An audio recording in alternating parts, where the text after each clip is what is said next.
suci menurut Markus. Dimuliakanlah Tuhan.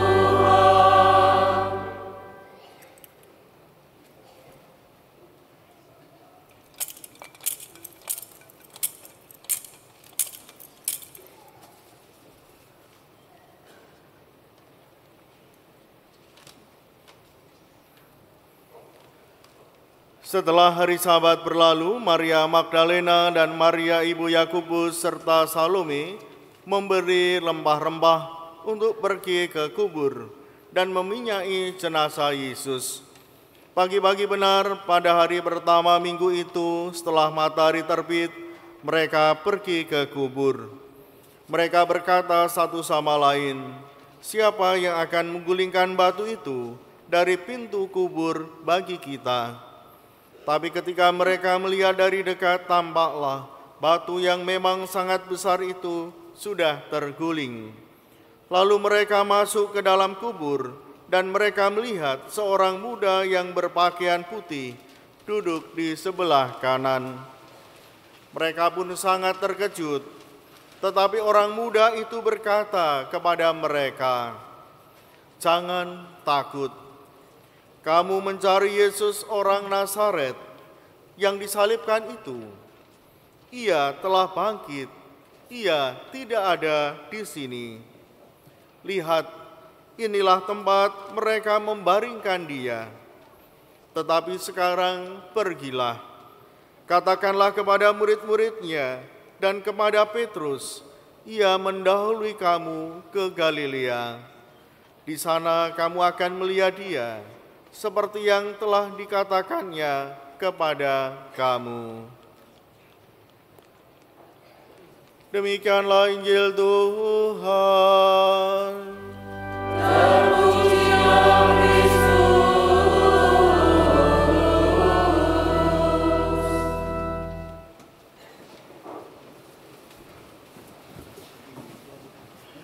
Bapak, Ibu, Saudara-saudari, dan anak-anak yang dikasihi Tuhan, Paskah adalah peristiwa besar, peristiwa penting dalam iman kita. Kristus wafat dan bangkit, dan disitulah kita mendapatkan keselamatan karena penebusan Tuhan kita Yesus Kristus. Karena Paskah peristiwa yang penting, maka di mana-mana panitia dan umat juga mempersiapkan diri. Begitu pula petugas liturgi, berkali-kali berulang-ulang latihan dan mencoba untuk memberikan pelayanan yang terbaik. Segala sesuatu dipersiapkan, termasuk dekor kita, termasuk komsos, dan juga panitia selalu rapat, membagi tugas, begitu juga kur, wisdinar, semua sibuk untuk mempersiapkan dan berharap hasilnya bisa yang terbaik. Maka tidak lupa saya mengucapkan terima kasih kepada semua yang berpartisipasi, baik petugas liturgi maupun panitia dan juga mereka yang terlibat dalam perayaan ini. Bapak Ibu, bukan hanya di paroki kita, tapi juga di berbagai penjuru dunia. Di Indonesia tentu bukan menjadi hal yang asing bahwa semua berbondong-bondong datang ke gereja. Di semua tempat, di berbagai tempat, apalagi sekarang ada media sosial, ya, orang bisa dengan mudah melihat peristiwa Pekan Suci ini yang terjadi di berbagai belahan dunia. Luar biasa, umat Katolik sudah bangkit kembali. Tahun lalu sudah nampak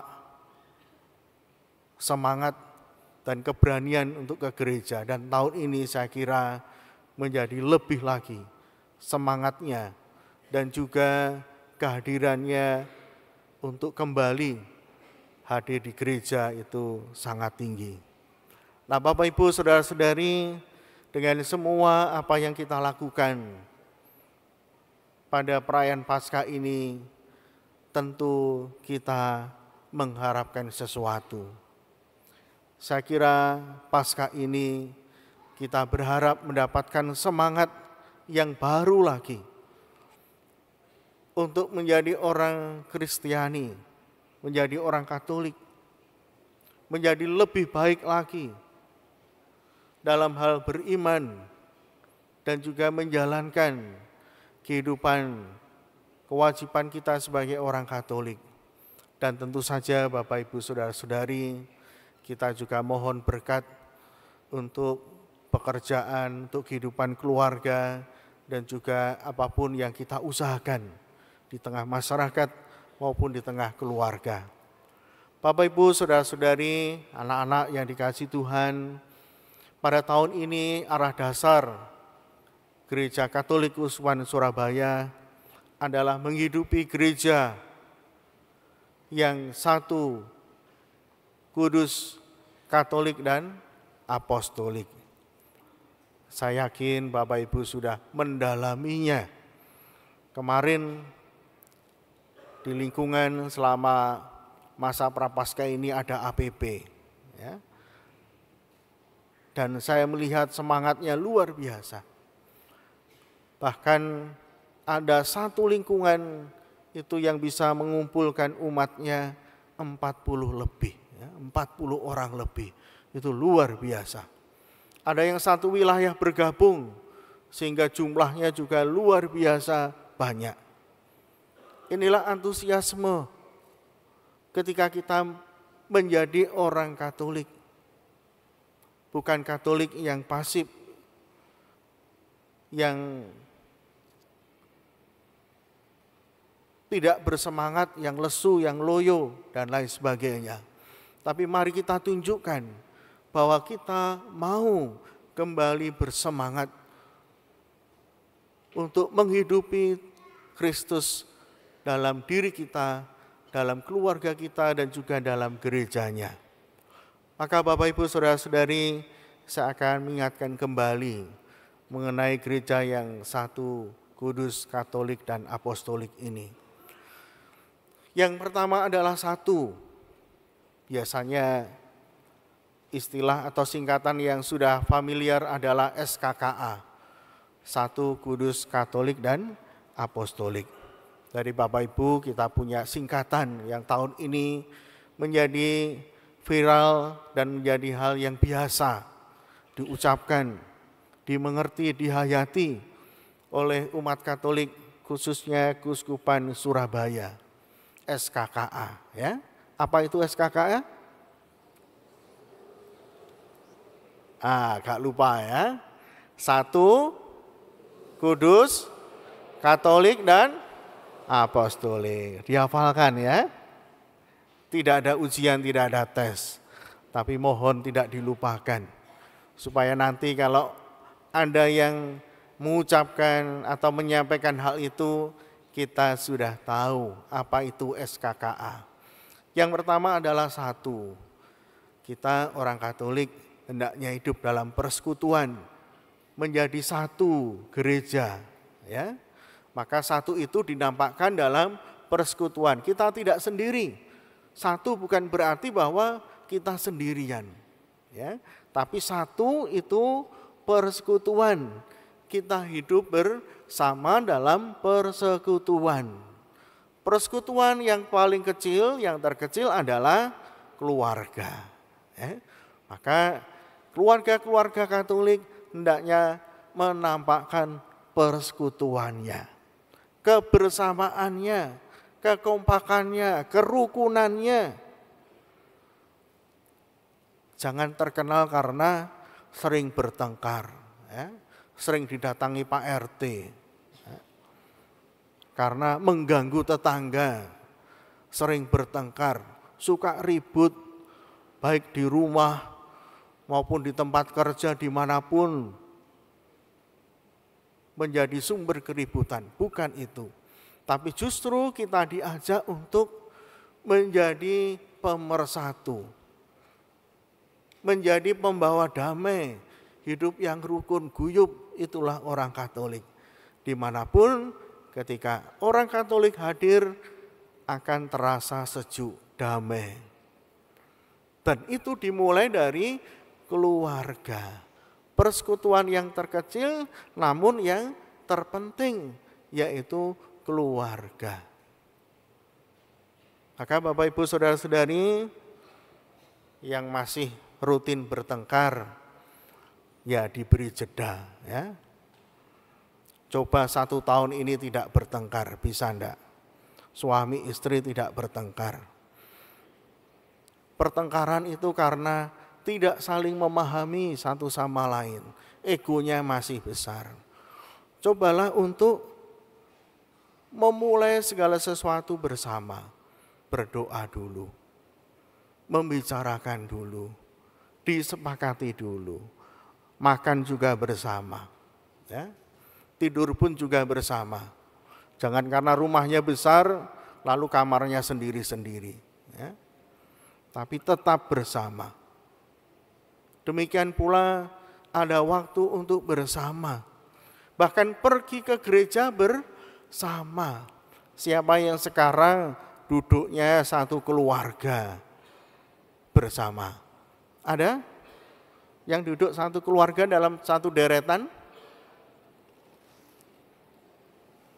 Kok yang tunjuk jari cuma satu? Kalau satu keluarga yang tunjuk jari berarti satu deretan. Ya. Coba saya ingin tahu, ada enggak satu keluarga duduk bersama? Berarti yang tunjuk jari ya, loh itu si adik kecil ya. Berarti dengan papa mama, oke ya. Jadi satu anak dengan papa mama. Mohon maaf untuk asisten imam dan para istrinya tidak bisa bersama ya. Karena asisten imam tidak boleh didampingi istrinya ketika bertugas ya. Nanti malah lupa kalau harus melayani umat. Ya. Juga lektor, misdinar, dan di tengah-tengah kita ini ada para calon baptis. Ya. Tentu tidak bisa duduk bersama. Tapi saya yakin bahwa Anda, entah yang ada di dalam, di atas maupun di luar, itu hadir bersama dengan keluarga. Saya mengucapkan terima kasih. Semoga di minggu-minggu yang akan datang Anda juga bisa hadir bersama dalam keluarga. Dan itu butuh kerendahan hati, ya, butuh kebersamaan, mementingkan kepentingan keluarga daripada kepentingannya masing-masing. Kadang-kadang ada papanya ingin hari Sabtu, lalu mamanya ingin hari Minggu, anaknya ingin ke gereja lain, ya, karena temannya. Nah, semoga bisa diusahakan untuk selalu bersama. Baik, itu yang satu. Kemudian yang kedua adalah kudus. Bapak Ibu Saudara-saudari, kekudusan itu milik Allah, ya. Kita tidak bisa menjadi kudus kalau tidak karena Allah. Bukan usaha kita, bukan sesuatu yang bisa kita beli kekudusan itu. Kudusan itu adalah anugerah. Dan itu bisa terjadi karena kita dekat dengan Allah. Itulah yang membuat kita kudus.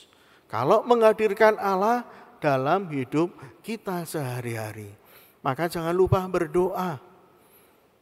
Pagi hari sebelum memulai aktivitas, berdoalah. Ya.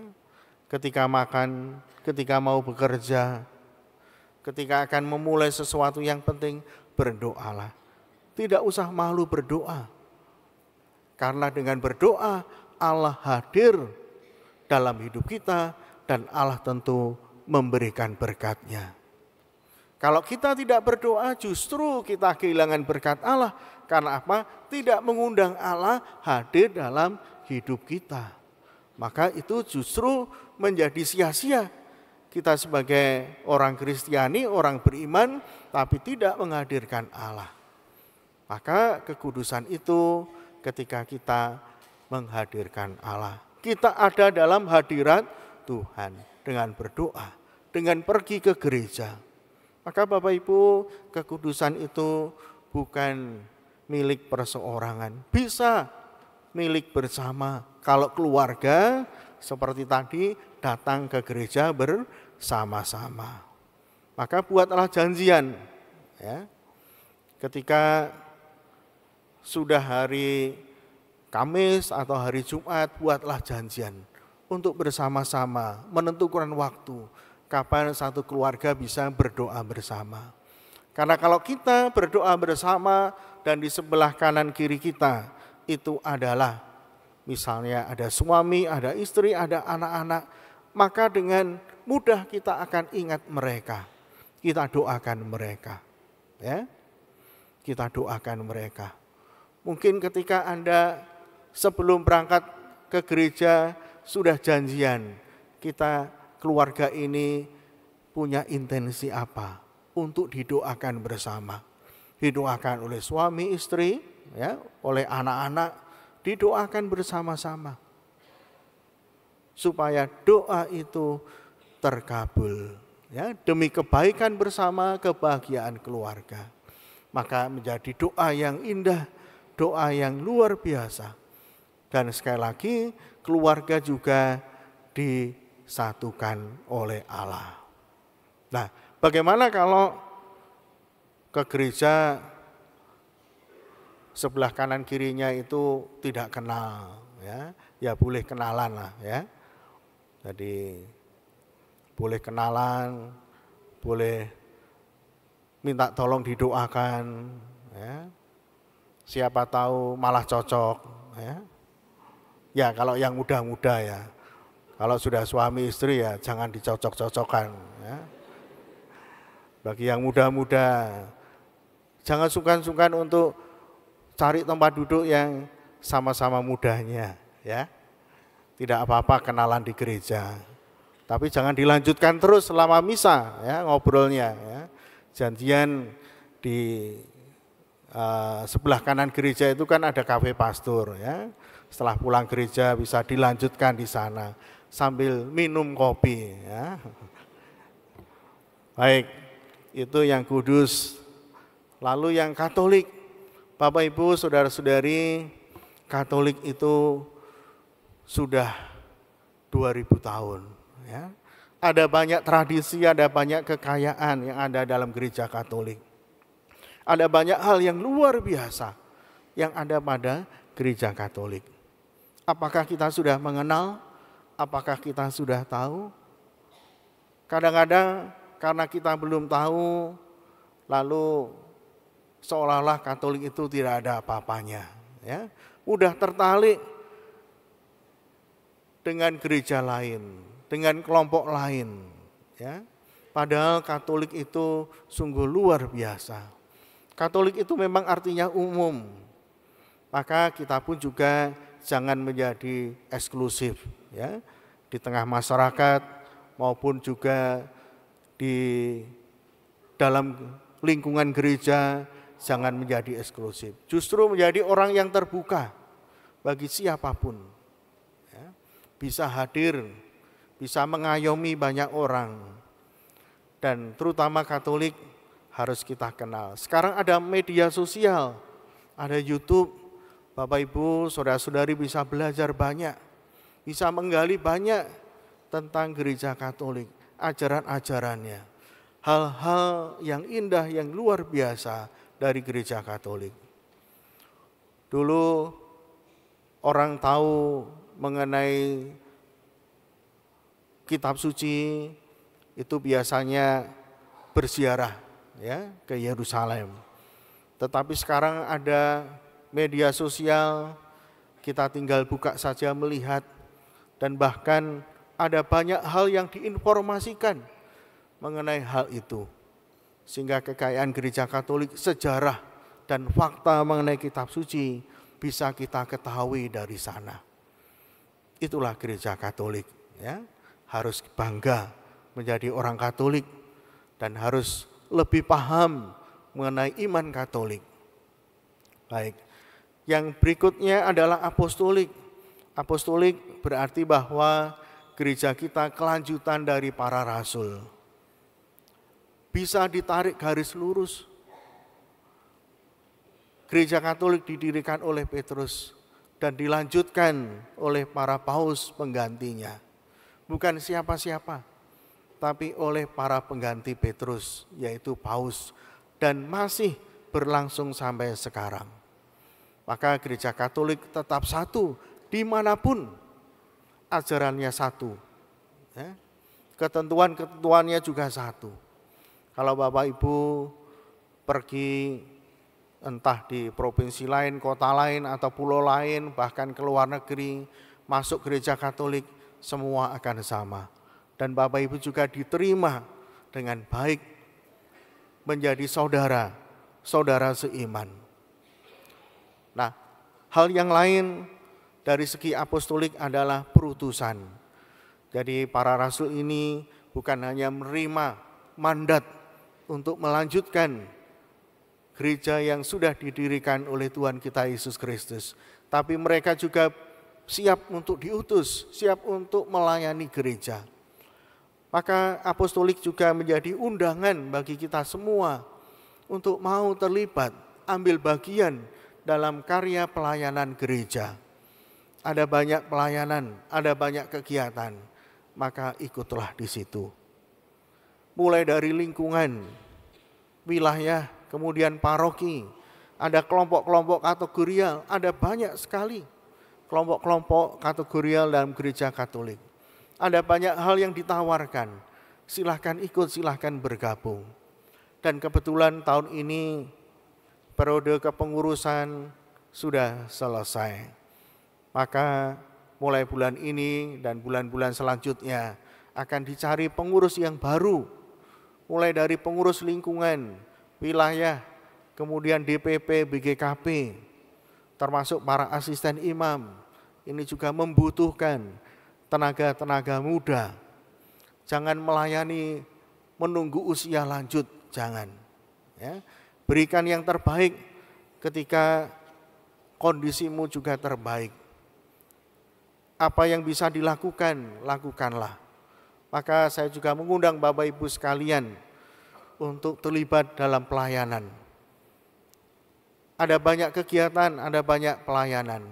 Bila ingin tahu bisa langsung datang ke saya atau ke ketua lingkungan atau bertanya kepada pengurus gereja, apa yang bisa saya bantu. Nah, Bapak Ibu, kalau umat sudah mengatakan hal ini, berarti luar biasa. Tidak menunjuk, ditunjuk, atau dipanggil oleh Romo, tetapi justru aktif atau proaktif menawarkan diri. Apa yang bisa saya bantu untuk lingkungan, untuk paroki, dan lain sebagainya. Nah, Bapak Ibu, saudara-saudari yang dikasihi Tuhan, semoga Paskah ini sungguh membawa semangat baru untuk kita semua. Sehingga keluarga, kemudian persekutuan di lingkungan, di wilayah, dan juga di paroki semakin hidup. Maka dari itu, dengan semangat baru ini, gereja akan lebih berkembang lagi dan penuh semangat dengan gairah yang baru, semangat yang baru. Semoga dengan Paskah ini kita mendapatkan berkat Tuhan yang berlimpah dan terutama boleh ambil bagian dalam karya pelayanan gereja. Berkat Tuhan menyertai kita. Amin.